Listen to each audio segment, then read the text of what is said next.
Hello future doctor, welcome back to my channel NEET to med with Anupriya. Let's cover the journey of NEET to med with Anupriya. अगर आपको भी problem आती है कि मैंने तो लेक्चर देख लिया है, नोट्स पढ़ लिया है, बट मुझे क्वेश्चन ही नहीं सॉल्व हो रहे, तो ये वीडियो आपके लिए है। तो प्लीज़ इसे पूरा देखिएगा, ये आपके लिए बहुत हेल्पफुल है। और मैं एक बात और कहना चाहूँगी कि प्लीज़ ज़्यादा स्ट्रैटेजी वीडियो देखने पे मत रहिए, पहले पढ़िए और जो प्रॉब्लम आता है वो स्ट्रैटेजी वीडियो देखिए। ये नहीं कि पता चला कि आप सारा दिन स्ट्रैटेजी वीडियो ही देख रहे हैं और पढ़ाई कुछ नहीं कर रहे। तो पहले पढ़िए, फिर ये सब काम आएगा। और प्लीज़ लास्ट तक देखिएगा और मैं जो बोलूँ वो ज़रूर फॉलो कीजिएगा। तो देखिए, फिजिक्स पढ़ लेते हैं, मतलब क्या होता है ना कि हम लोगों को लगता है कि वो चैप्टर आता है, बट सीरियसली कहूँ तो वो चीज़ हमारे दिमाग में उतना डेप्थ पे नहीं जाती है एक बार लेक्चर देखने से। तो फिर क्या कीजिए कि आप लेक्चर देख लीजिए, फिर नोट्स जो बनाते हैं, नोट्स में पूरा क्वेश्चन लिखिए। अगर आपके पास ये क्यूरी है कि मेरे से क्वेश्चन सॉल्व नहीं हो पाता, तो पूरा जो भी टीचर करवा रहे तो सारे जैसे जैसे सर सॉल्व कर रहे हैं वैसे वैसे कीजिए और ऊपर से नोट भी कीजिए, ताकि वो आप बाद में रिवाइज कर सकें। तो इसके बाद आप नोट्स बना लिए, तो फिर नोट्स का नॉर्मल से प्रॉब्लम है कि एक नीट एस्पिरेंट्स को फिजिक्स से ज़रूर लगता है डर, क्योंकि वो ऐसा सोच के आते हैं। बायो इसलिए चुनते हैं क्योंकि उनको लगता है कि मैथ तो चला गया, बट फिजिक्स में तो मैथ आ जाता है, तो इसलिए थोड़ा प्रॉब्लम होता है। तो कोई बात नहीं, इससे भी आप टैकल कर सकते हैं। तो आपको क्या करना है कि आपसे फिजिक्स जल्दी सॉल्व हो, मतलब आपसे देखे क्वेश्चन और सॉल्व हो जाए। तो आपके लिए ना बेसिक चैप्टर जो होता है वो क्लियर रखना पड़ेगा। जैसे हो गया बेसिक मैथ, वेक्टर और यूनिट डायमेंशन, ये तीनों बेस है फिजिक्स का।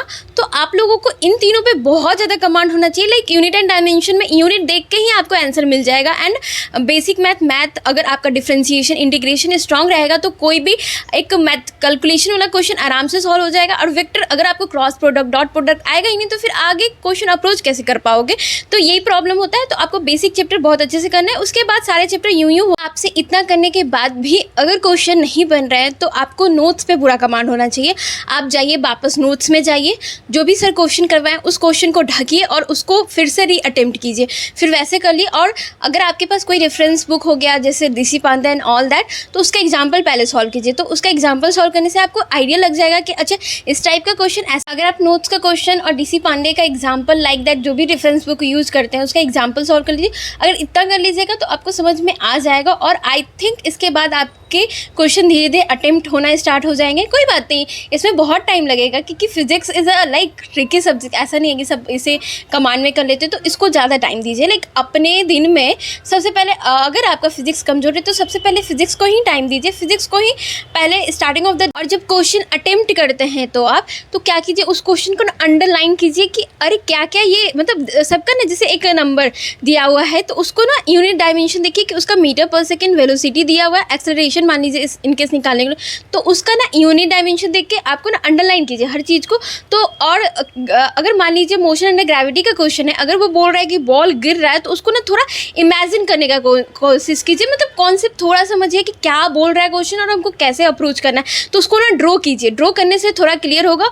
और अगर हाँ, इसके लिए आपको फॉर्मूला पे पूरा कमांड होना चाहिए। इसके लिए आपको नोट्स टिप्स पे होना चाहिए। अगर आप ऑनलाइन पढ़ते हैं तो जो टीचर करवाते हैं प्लीज़ उसको लिखिए, क्योंकि उसको बार बार रिवीजन कीजिएगा तो ज़्यादा अच्छा आएगा। ऑफलाइन भी पढ़ते तो आप प्लीज़ टीचर के नोट्स को ज़रूर स्टिक कीजिए। उस पर अगर आपको कमांड हो गया तो आपसे 100% श्योरिटी मैं देती हूँ कि आपसे क्वेश्चन सॉल्व होगा। और क्वेश्चन कैसे सॉल्व करना चाहिए ये भी मैं बताती हूँ, कैसे अप्रोच करना चाहिए। तो देखिए, नीट में 45 क्वेश्चन एक बार में आते हैं 1 घंटे में। तो आप भी यही मान के ले चलिए कि हम एक बार जो अगर सॉल्व करेंगे तो वो 45 क्वेश्चन लेंगे। तो 45 क्वेश्चन मान लीजिए, पहला क्वेश्चन इजी आया तो वो तो बन गया, दूसरा क्वेश्चन हार्ड आया तो उसको गोल करके आगे बढ़िए, तीसरा क्वेश्चन इजी है तो वैसे वैसे करके फिर लास्ट में आंसर में लाइए। जो गलत होता है पहले उसको एनालिसिस कीजिए कि क्यों मेरा गलत हुआ, और जो गोल होता है फिर उसके बाद देखिए।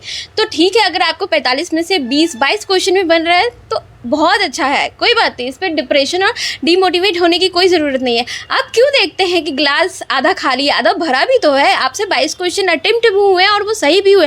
22 क्वेश्चन नहीं आता है तो अभी नीट नहीं ना आ रहा, नीट में आने में बहुत टाइम है, तो आप कर लीजिएगा। जस्ट अपने आप पर ट्रस्ट रखिए, कर लीजिएगा। और ये खुश हो जाइए कि अच्छा हम इतना क्वेश्चन आज सीखेंगे। कभी भी डिप्रेस मत। जब भी क्वेश्चन प्रैक्टिस कीजिए तो ये प्रेफर जरूर कीजिए कि टाइमर लगा के करिए, ताकि आपको एक स्पीड बन जाए क्वेश्चन प्रैक्टिस करने करने का। लाइक देखिए नीट में इस बार क्वेश्चन आया था, टफ आया था, तो आप क्या कीजिए कि उसके अगर उसमें आप कोप अप करना चाहते हैं तो आप 1 घंटे में ज़्यादा से ज़्यादा क्वेश्चन प्रैक्टिस कीजिए, ताकि देखिए वहाँ पे चाहे आपकी तैयारी कितनी भी हो, वहाँ पे जाके स्ट्रेस, थोड़ा एग्ज़ाम फियर आता है, तो आप क्या कीजिए कि 1 घंटे में कितना से ज़्यादा आप सॉल्व कर सके, ताकि वहाँ पे क्या होता है कि आता हुआ क्वेश्चन भी क्लिक नहीं होता है। तो हर चीज़ के लिए आपको पहले पिच प्रैक्टिस अपने घर पे क्वेश्चन प्रैक्टिस करने के समय ही कर लीजिए, ताकि वहाँ पे कोई प्रॉब्लम ना आए। अब आते हैं, और मेरे साथ क्या होता था कि मेरे 2-3 क्वेश्चन, लाइक 4-5 क्वेश्चन यूँ ही सॉल्व हो जाते थे, कोई एफर्ट्स नहीं लगाना पड़ता था। लाइक कि डायमेंशन देख के कि अगर ये क्वेश्चन ऐसे है, डायमेंशन मतलब अगर हमको कुछ नहीं आता है तो मैं उसका ये न्यूमेरिकल पार्ट देखती थी कि ये और इसको ये मल्टीप्लाई करने से ये आ रहा है। मतलब आप ना चारों ऑप्शन को एनालिसिस कीजिए कि क्या करने से, क्या ऐड करने से, क्या मल्टीप्लाई करने से, क्या डिवाइड करने से मेरा ये आंसर आ जाएगा, क्योंकि क्लोज दिया रहता है। तो वैसे एक अप्रोच लगाती थी। और एक की डायमेंशन कि अगर ये डायमेंशन है, हमको समझ में नहीं आ रहा है क्वेश्चन, बट ऑप्शन के डायमेंशन से हमको पता चल रहा है कि अच्छा हमको तो ये लगाना है, मतलब आपको फॉर्मूला क्लिक नहीं भी हो रहा है तो आप डायमेंशन देख के ये फॉर्मूला। मैं एक एग्जाम्पल देके बताती हूँ कि मैं जब एक बार टेस्ट दे रही थी तो मुझे वो समझ में नहीं आ रहा था कि कैसे बनेगा, और मुझे लग रहा था ये कौन सा फॉर्मूला है। लाइक वो फॉर्मूला बस E=mc² का था, और ऐसे जनरली नहीं आता, बट 2020 में एक क्वेश्चन आया तो हमको नहीं समझ में आ रहा था। तो क्या कि मैंने पहले पूरा देखा कि क्या क्या पूछ रहा है और आंसर किस हिसाब से कैसे आ रहा है आंसर, ये सब ट्रिक लगाइएगा तो बन जाएगा। तो ये 3-4 क्वेश्चन पे ही लगते हैं, तो ऐसा नहीं कीजिए, आप पूरे कॉन्सेप्चुअलाइज जाइए। लाइक हर चीज़ पे कॉन्सेप्ट बिल्डिंग पे ज़रूर ध्यान दीजिए, और फिर उसके बाद कॉन्सेप्ट अगर एक बार बना लेते हैं तो क्वेश्चन यूँ आप लिख के ले लीजिए, यूँ सॉल्व होगा, आपको कोई स्ट्रेस लेने की ज़रूरत नहीं है। और जैसे कि डायमेंशन और यूनिट पे बहुत ज़्यादा कमांड होना चाहिए, उस पर ना आधे क्वेश्चन आपको यूँ। अब आप ये जानना चाहेंगे कि किसी भी चैप्टर में कितना क्वेश्चन सॉल्व करना चाहिए, तो मैं बताती हूँ सच कि अगर आपका वो वीक चैप्टर है तो उसमें कितना भी numbers amount of question solve कीजिए, कोई बात नहीं। आपको अगर उस पर कमांड हो जाता है तो 500, 1000 जितना भी करना है कीजिए, जब तक आपको उस पर कमांड। और ये बात नहीं है कि एक बार पढ़ लिए, सॉल्व कर लिए क्वेश्चन तो ये चैप्टर आपके कमांड में हो जाएगा, नहीं, ऐसा बात नहीं है। उसको बार बार रिपीट करना पड़ेगा, एक बार से कुछ नहीं होगा, उसको बार बार रिपीट करना मस्ट है, तभी वो चैप्टर आपके कमांड्स में आएगा। और ऐसा कोई कंपलसरी नहीं है कि एक दिन में कितने, हाँ, बट जैसा कि नीट में एक दिन में मतलब 200 क्वेश्चन सॉल्व। अगर आपको फिजिक्स से ज़्यादा लगता है डर, तो स्टार्टिंग महीने में लाइक अभी आप ज़्यादा टाइम फिजिक्स पे दीजिए, मतलब बायो और केमिस्ट्री से ज़्यादा टाइम फिजिक्स पे दीजिए, और बायो केमिस्ट्री तो लास्ट में भी हो सकता है, बट फिजिक्स लास्ट में नहीं होगा। जितना फिजिक्स सॉल्व करना है, जितना इसको ग्रैस्प करना है, अभी कर लीजिए। और इसमें ये नहीं कि एक बार करके छोड़ दिए, बार बार रिवीजन कीजिए, रिवीजन करना मस्ट है। और स्टार्टिंग ऑफ द डे में इसको टाइम दीजिए, रिफ्रेश होके पढ़िए। और सच कहूँ तो मेरे लिए फिजिक्स बायो केमिस्ट्री से जो ज़्यादा अच्छा था, मुझे क्वेश्चन बनाने में बहुत मज़ा आता था। आप एक बार ट्राई तो कीजिए, एक बार लाइक एक टारगेट लेके चलिए। और ऐसा कोई टाइम टेबल नहीं होता है पूरे दिन का कि हाँ इतने बजे उठ रहा है, इतने बजे सो रहा है। आप एक टारगेट फिक्स कर लीजिए दिन का कि हमको इतना क्वेश्चन सॉल्व करना है, और सबसे पहले फिजिक्स को प्रेफर कीजिए, या फिर बायो पढ़ते तो पर ज़्यादा नंबर ऑफ़ न्यूमरस जितना क्वेश्चन सॉल्व कीजिएगा उतना ही आपका कॉन्सेप्ट क्लियर हो जाएगा। और नहीं होता है तो आप रेफरेंस बुक ये सब बहुत सॉल्व कर सकते हैं।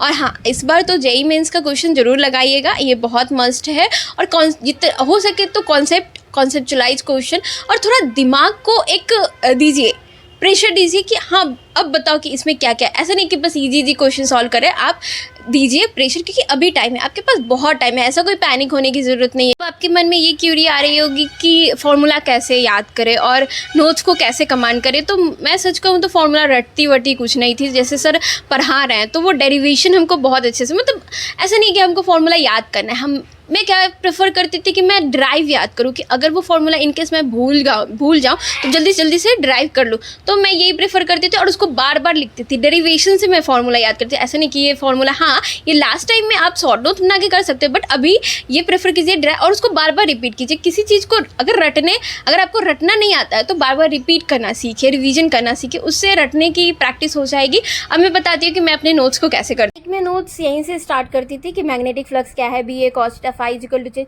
ये सब कुछ मैंने नोट किया है कि मुझे जब रिवीजन करूँ तो सब कुछ समझ में आए। और इसके बाद मैं ऐसे ही करती थी और फिर कुछ कुछ इंपॉर्टेंट पॉइंट भी लिख लेती थी। और मैं एक रफ सीट भी लेती थी या तो रफ कॉपी लेती थी, उसमें ना जो जो लिखा हुआ है, जो जो एग्जाम्पल में उसको ड्रॉ करके, जो कुछ समझ में नहीं आया, ये जैसे फॉर्मूला याद होना चाहिए, ये भी मुझे टिप्स पे याद था और मैं ऐसे ही नोट्स करती थी। और मेरे पास सिर्फ MR सर का नोट्स है। और देखिए ये जैसे ये क्वेश्चन जो है वो टेस्ट में आया है, तो टेस्ट में जो टेस्ट में है वो टेस्ट में लिख देती थी। और ये समझो सर बीच बीच में, ये आपको पता ही होगा सर MR सर का ये है थाउट एंड ऑल दैट, तो मैं सब कुछ करती थी। और उसके बाद जैसे टेस्ट में मॉड्यूल में जो भी क्वेश्चन आया उसको बहुत स्टार मार्क करके लिखती थी।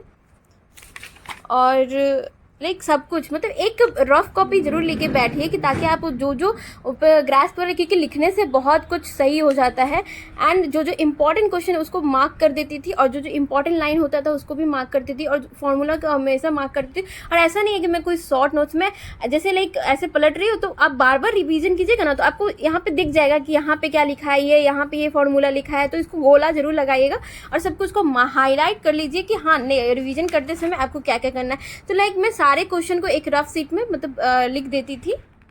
और मेरे पास MR सर का ही नोट्स है। और देखिए ये टफ क्वेश्चन था तो ये स्टार मार्क कर लेती थी, क्योंकि मुझे हर बार देखना है। मान लीजिए हम रिवीजन कर रहे हैं तो ये कहीं स्किप ना हो जाए, तो मुझे स्टार मार्क कर देती थी। और मेरे पास MR सर का नोट्स है, आप लोगों को चाहिए तो प्लीज़ कमेंट में कीजिएगा। इंपॉर्टेंट पॉइंट क्वेश्चन में हमेशा मार्क कीजिएगा कि क्या क्वेश्चन मांगने की कोशिश कर रहा है, क्या क्वेश्चन पूछ रहा है, उससे ही आपको आधा ये आइडिया लग जाएगा कि क्या करना है उसमें। और फॉर्मूला प्लीज़ टिप्स पे कर लीजिए, नोट्स टिप्स पे कर लीजिए। अगर आपको कोई टीचर समझ में नहीं आ रहा है तो please stick to MR sir. मैंने पूरा फिजिक्स MR सर से पढ़ा है। एंड मुझे लिटरली फिज़िक्स अच्छी नहीं लगती थी, और जब से मैं MR सर से पढ़ना स्टार्ट की तो मुझे फिज़िक्स मुझे इतना अच्छा सब्जेक्ट लगता था। अब मुझे बहुत मज़ा आता था फिज़िक्स बनाने में। और इनफैक्ट टेस्ट में भी मैं पहले फिज़िक्स ही अटेम्प्ट करती थी।